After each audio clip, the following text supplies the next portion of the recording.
శ్రీ గురుభ్యో నమః. అందరికీ నమస్కారం. తెలుగు హోమియోపతి గురుకులానికి స్వాగతం. ఈరోజు మనం లెవెల్ 2 కోర్ కాన్సెప్ట్స్ అండ్ ఆర్గానంలో ఎపిసోడ్ 41 పార్ట్ 5 గురించి లోతుగా అధ్యయనం చేయబోతున్నాం. దీనిలో సెకండ్ ప్రిస్క్రిప్షన్ ఇంకా ఫాలో అప్ స్ట్రాటజీ గురించి డిస్కస్ చేద్దాం. నమస్కారం. అవును, ఇది చాలా ఇంట్రెస్టింగ్ టాపిక్. అసలు ఒక డాక్టర్ స్కిల్ మొత్తం ఇక్కడే తెలుస్తుంది. ఖచ్చితంగా. మునుపటి ఎపిసోడ్లో అంటే పార్ట్ 4లో మనం కెంట్స్ 12 అబ్జర్వేషన్స్ ఇంకా ఫాలో అప్లో ఇంటర్ప్రిటేషన్ గురించి మాట్లాడుకున్నాం కదా. అవును, మాట్లాడుకున్నాం. అవన్నీ థియరీ పరంగా చాలా ముఖ్యమైన విషయాలు. రైట్. అవన్నీ బేస్ చేసుకుని ఇప్పుడు మనం అత్యంత ముఖ్యమైన దశ గురించి చర్చించాలి. అంటే తర్వాతి మందు ఎప్పుడివ్వాలి, లేదా అసలు మందు మార్చాలా లేక వెయిట్ చేయాలా అని. ఎగ్జాక్ట్లీ. అసలు ఒక హోమియోపతి డాక్టర్ సక్సెస్ లేదా ఫెయిల్యూర్ అనేది ఈ డెసిషన్ మీదే ఆధారపడి ఉంటుంది. అవును. అంటే ఖచ్చితమైన మందు ఎంచుకోవడం అనేది కేవలం సగం విజయం మాత్రమే కదా. కరెక్ట్. ఆ మందు ఎంచుకోవటం ఒక ఎత్తు అయితే, అది శరీరంలోకి వెళ్ళాక ఎలా పనిచేస్తోంది అని గమనించి తీసుకునే డెసిషన్ ఈ సెకండ్ ప్రిస్క్రిప్షన్. ఇది మిగతా సగం విజయం. అంటే ఇప్పుడు సెకండ్ ప్రిస్క్రిప్షన్ అంటే జస్ట్ రెండోసారి పేషెంట్ వచ్చినప్పుడు కొత్త మందుల చీటీ రాయడం కాదు కదా. అస్సలు కాదు.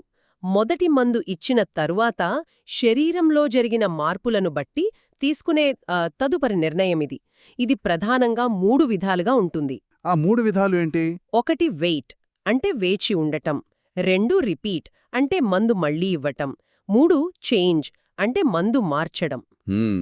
ఇది వింటుంటే నాకొక చిన్న అనాలజీ గుర్తొస్తోంది. అంటే ఒక రైతు మంచి విత్తనం నాటిన తర్వాత దానికి వాతావరణము సమయమివ్వాలి కదా. అవును, ఖచ్చితంగా ఇవ్వాలి. అలా కాకుండా రోజూ మొలక రాలేదేంటి అని మట్టి తవ్వి చూస్తే ఆ విత్తనం చనిపోతుంది తప్ప ఎప్పటికీ మొలకెత్తదు. మన మందు కూడా అంతే కదా. ఎంత చక్కగా చెప్పారు. డాక్టర్లు కూడా మందు ఇచ్చిన వెంటనే రిజల్ట్ కోసం కంగారుపడి మందులు మార్చేస్తే వ్యాధి మరింత జటిలమవుతుంది. మాస్టర్ ఈకే గారు వాళ్ళ గ్రంథాల్లో ఈ విషయాన్ని చాలా స్పష్టంగా చెప్పారు. అవును. కానీ ప్రాక్టికల్గా క్లినిక్లో ఇది కొంచెం కష్టం కదా. పేషెంట్ వచ్చి ఇంకా తగ్గలేదు అని అడిగినప్పుడు వెయిట్ చేయండి అని చెప్పడం సవాలే. నిజమే. ఇక్కడే మనం ఆర్గానాన్లోని అఫోరిజం 3ని గుర్తు తెచ్చుకోవాలి. ఒక ఫిజిషియన్ అత్యంత ముఖ్యమైన డ్యూటీ అబ్జర్వ్ చేయడం. అంటే నిశితంగా గమనించడం అన్నమాట. అవును. పేషెంట్ ఇంప్రూవ్ అవుతున్నాడు అనే ఒక్క పాయింట్ కనిపిస్తే చాలు, మనం ఎట్టి పరిస్థితిలోనూ ఏమీ చేయకూడదు. ఇది హోమియోపతిలో గోల్డెన్ రూల్. వావ్! ఎట్టి పరిస్థితిలోనూ ఏమీ చేయకూడదనేది గోల్డెన్ రూల్. మరి ఈ ఇంప్రూవ్ అవుతున్నాడు అనేది ఎలా తెలుస్తుంది?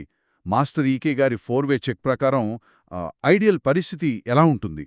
ఐడియల్ అంటే పేషెంట్ ఓవరాల్గా బెటర్గా ఫీల్ అవ్వాలి, అలాగే లక్షణాలు కూడా తగ్గాలి. ఉదాహరణకు, నిన్నటి వరకు డల్గా ఉన్న మనిషి ఈ రోజు యాక్టివ్గా ఉండి జ్వరం కూడా తగ్గితే. అది పర్ఫెక్ట్ రెస్పాన్స్ కదా. అవును, ఇది పర్ఫెక్ట్ రెస్పాన్స్. ఇక్కడ ఎవరికీ ఎలాంటి సందేహం ఉండదు, ప్రశాంతంగా వెయిట్ చేయొచ్చు. కానీ ఇక్కడే ఇంకో పరిస్థితి కూడా వస్తుంది. రెండో పరిస్థితి ఏంటి? పేషెంట్ యాక్టివ్గానే ఉంటాడు, నీరసం ఉండదు, కానీ కొలమానాల ప్రకారం చూస్తే లక్షణాలు కొద్దిగా పెరిగినట్లు కనిపిస్తాయి. థర్మోమీటర్లో జ్వరం కొద్దిగా ఎక్కువ చూపించొచ్చు. ఒక్క నిమిషం. లక్షణాలు పెరిగితే రోగి ఎలా మెరుగ్గా ఉంటాడు? ఇది వినడానికి కొంచెం కాంట్రడిక్టరీగా ఉంది కదా. ఇక్కడ ఏం జరుగుతోంది? దీన్నే హీలింగ్ క్రైసిస్ అంటారు. అంటే ఇప్పుడు వైటల్ ఫోర్స్, ఆ లోకల ఉన్న వ్యాధిని బయటకు నెట్టే ప్రాసెస్లో ఉష్ణోగ్రత లాంటివి కొద్దిగా పెరగొచ్చు. అది వ్యాధి తీవ్రత పెరగడం కాదు. ఓహో, అంటే శరీరం వ్యాధిని ఎలిమినేట్ చేసే ప్రక్రియ అన్నమాట. ఖచ్చితంగా. పిల్లలు చూడండి, జ్వరం ఉన్నా మంచి ఆకల్తో ఉంటారు, ఆడుకుంటూ ఉంటారు.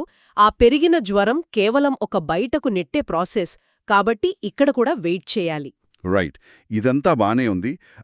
వెయిట్ చేయడం అర్థమైంది. మరి మందు మళ్ళీ ఎప్పుడు ఇవ్వాలి? అసలు రిపీట్ చేయాల్సిన అవసరం ఎప్పుడొస్తుంది? ఆర్గానన్లోని ఎఫారిజం 246లో దీని గురించి స్పష్టంగా ఉంటుంది. ఒకసారి మనమిచ్చిన మందు ఆ శరీరంలో కొంత ఇంప్రూవ్మెంట్ తీసుకువచ్చిన తర్వాత కొన్నాళ్లకి ఆ ఇంప్రూవ్మెంట్ ఆగిపోతుంది. అంటే ఆ ఫస్ట్ డోస్ పని పూర్తయిపోయిందేనా? అవును, ఆ స్టిమ్యులస్ ఆగిపోతుంది. అప్పుడా పాత లక్షణాలు మళ్లీ అదే తీవ్రతతో కంటిన్యూ అవుతాయి కదా.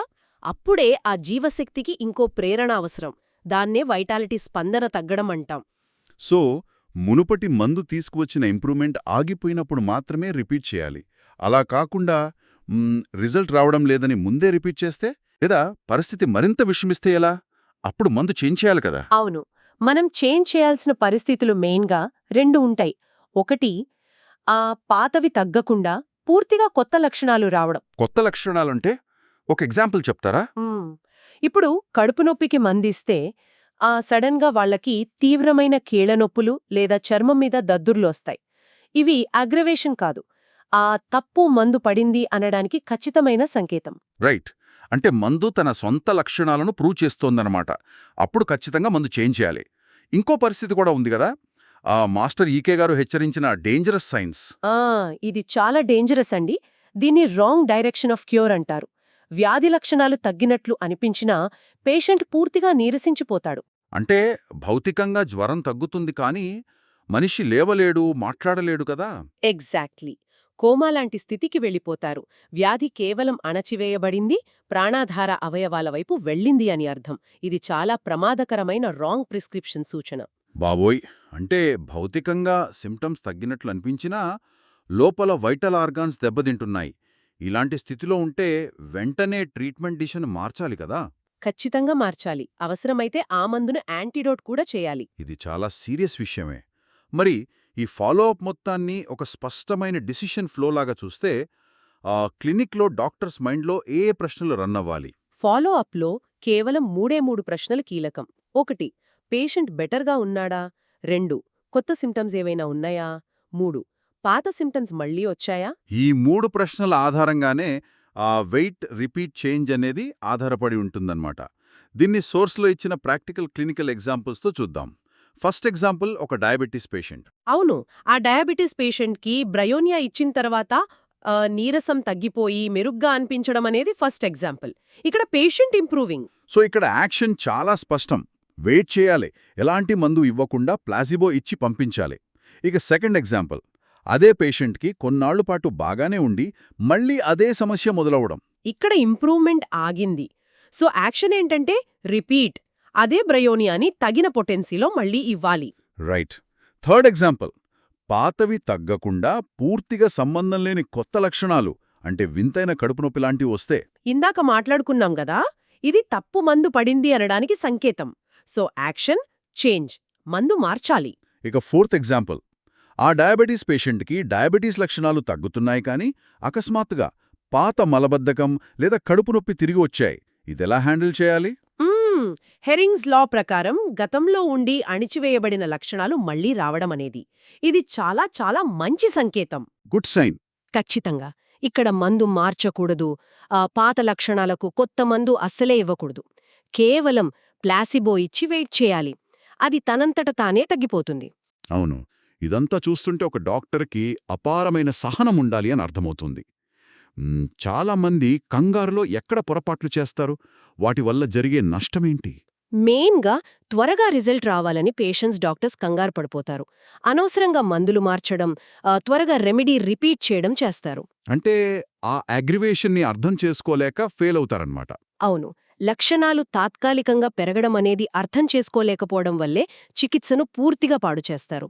ఇవన్నీ ఎందుకు జరుగుతాయంటే ఆర్గాన్ నియమాల మీద సరైన అవగాహన లేకపోవడం వల్లే. ఈ మొత్తం ఫాలోఅప్ స్ట్రాటజీ ఆర్గనంతో ఎలా అనుసంధానమయ్యుందో ఒకసారి సమ్మరైజ్ చేద్దాం. అఫోరిజం 3 అనేది అబ్జర్వ్ చేయడం గురించి చెప్తుంది కదా.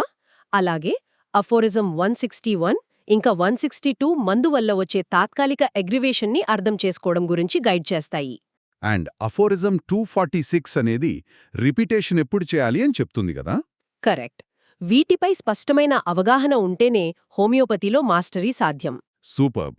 ఈరోజు జరిగిన ఈ లోతైన అధ్యయనంలో వెయిట్, రిపీట్, చేంజ్ అనే 3 అస్త్రాల గురించి, క్లినికల్ డెసిషన్ మేకింగ్లో ఫాలోఅప్ వ్యూహం ఎంత కీలకమో చాలా వివరంగా తెలుసుకున్నాం. అవును, నిజంగా ఈ ప్రాసెస్ని అర్థం చేసుకోవడం మన డైలీ ప్రాక్టీస్కి చాలా చాలా ముఖ్యం. తదుపరి ఎపిసోడ్లో మనం బోనింగ్ హాసెన్స్ టోటాలిటీ ఆఫ్ సిమ్టమ్స్ గురించి తెలుసుకోబోతున్నాం. అందులో అత్యంత ఆసక్తికరమైన కంకామిటెంట్ సిమ్టమ్స్ ఇంకా వాటి క్లినికల్ అప్లికేషన్ గురించి లోతుగా చర్చిద్దాం. ఖచ్చితంగా. ముగించే ముందు ఒక ఆలోచింపజేసే ప్రశ్నను మనతో పాటే తీసుకెళ్దాం. ఆ ప్రశ్నేంటో చెప్పండి. ఆ మందు శరీరంలో చేసే అద్భుతమైన ప్రయాణాన్ని ఒక శిల్పిలా గమనించడంలోనే అసలైన వైద్యుడి నైపుణ్యం దాగి ఉంటుంది కదా. మన తదుపరి అబ్జర్వేషన్ ఎలా ఉండబోతోంది? జై శ్రీకృష్ణ. వాసుదేవ